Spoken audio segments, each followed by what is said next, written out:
Good morning, you join me with the new Suzuki Swift. I'm going to be having a first drive of this car today. Now this is the top of the range SZ5 model. It's got a 1 litre Boosterjet engine and it's also got Suzuki's mild hybrid system as well. So in terms of key headlines for the new model, depending on what model you go for, what trim, it's up to 120 kilograms lighter. It's a little bit wider, it's a little bit lower to the ground, so it's a little bit more dynamic. The wheelbase is longer, but the actual car itself is a little bit shorter because it's got shorter overhangs. Now this means that there's more space inside for occupants, and the boot is up to 25% larger as well. Now one of the gripes with the last Suzuki Swift was that the boot was quite small. And yep, so they've increased it by 25%, and yeah, it looks quite good. But what is the car like to drive? Well, let's find out. So like all Suzukis, the Swift starts at a good price. The base model is £10,999, and even for that you get quite good specifications. So you get air conditioning, you get Bluetooth, you get DAB digital radio. So it's not like it's going to be Spartan and it's not going to be a lot of features. But it's also the SZT model, the mid-range model, that adds a rear-facing camera and smartphone integration. So you've got your mirror link and so forth.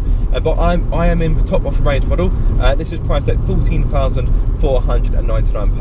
And in all honesty, it's my favourite spec because it's got so much kit. It's got the infotainment system with navigation, it's got the smartphone integration, it's got DAB, it's got the rear-facing camera as well.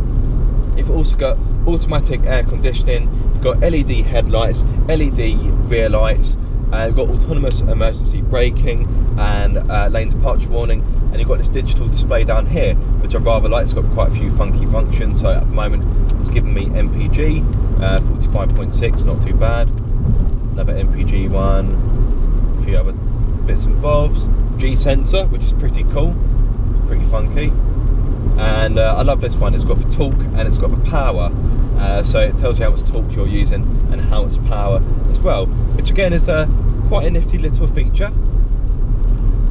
Now, as I mentioned, this model is slightly shorter than the model it replaces, but it's got a longer wheelbase, so that means there's more space inside, and yeah, it's quite spacious in here, in all honesty.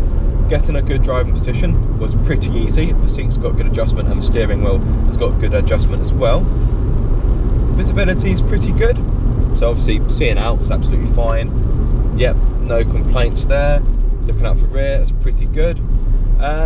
Because the Swift is 5-door only now, the door handles is integrated into the door / C-pillar, and as a result it does create a little bit of a blind spot, but even so, that's still absolutely fine.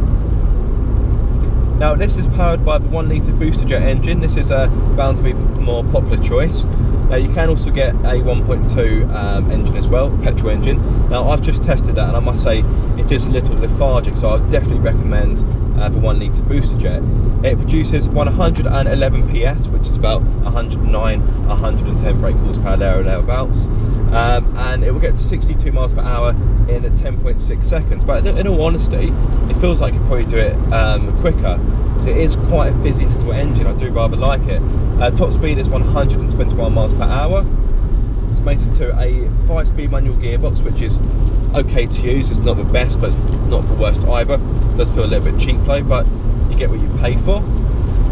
And through these roads, the Swift is good fun to drive. It's test to grip, bit of body roll, but the grip's pretty decent. Now this is 2-wheel drive. You can also get a 4-wheel drive model as well, but that's fitted with the 1.2 engine.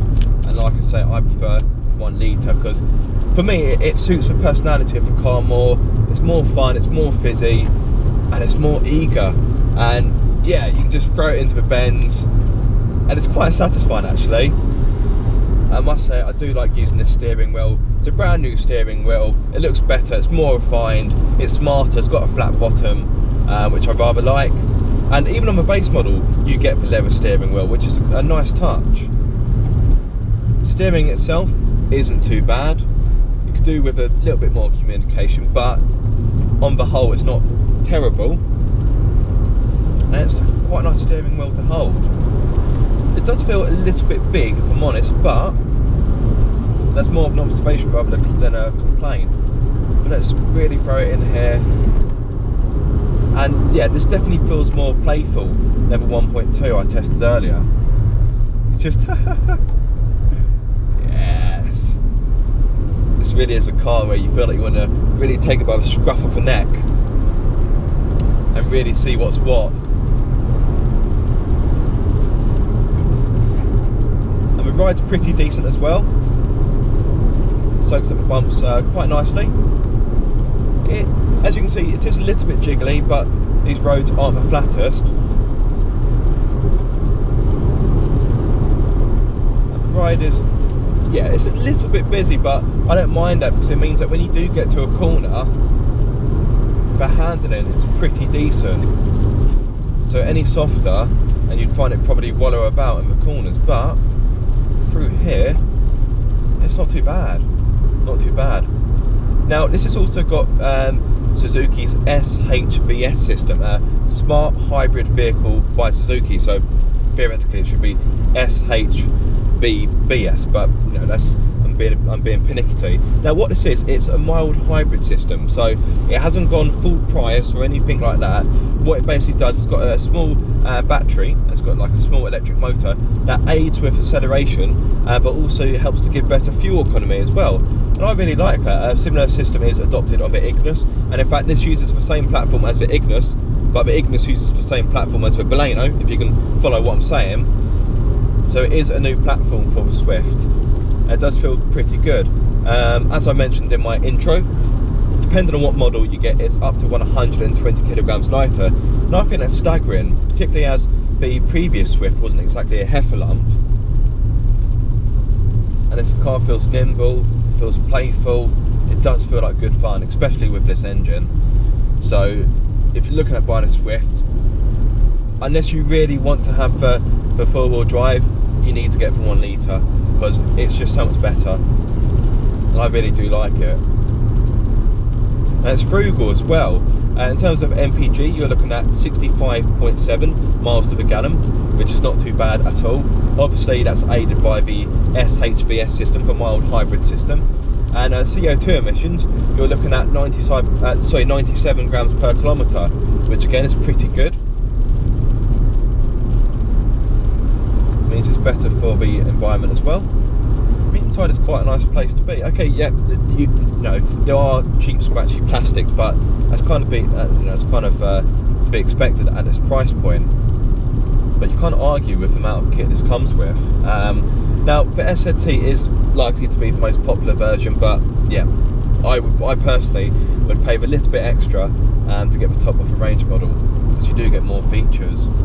So for the sake of fairness, I've quickly jumped into an automatic version. So this has got the 6-speed automatic with the flappy paddles. Oh, that's a bit of a bump. Once again, it's mated to the 1 litre Boosterjet engine.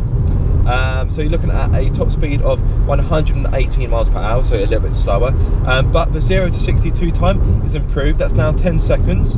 And in regards to fuel economy, you're looking at 56.5 miles to the gallon on a combined run, and CO2 emissions come in at 114 grams per kilometre. So it's not quite as fuel efficient as the other models, but it is a little bit faster to 62 miles per hour as well. It's not too bad a system. Let's just pop it into a normal D mode, see what it's like. Okay, foot hard down. Okay, so as you can see, there is a bit of a delay. It's not too bad. So obviously it's not the best automatic system going. Okay, let's see what it's like in manual. So change it down to second. Yeah, gear change is reasonably quick. Obviously it's not going to give something like a BMW M4 any trouble, but it's not a system, not a bad system nonetheless. Now I'm not too sure how many people will opt for an automatic Swift in all honesty, but it's nice to have that option. And the automatic gearbox does an alright job in all honesty. Like I say, it's not outstanding, but it's not truly awful.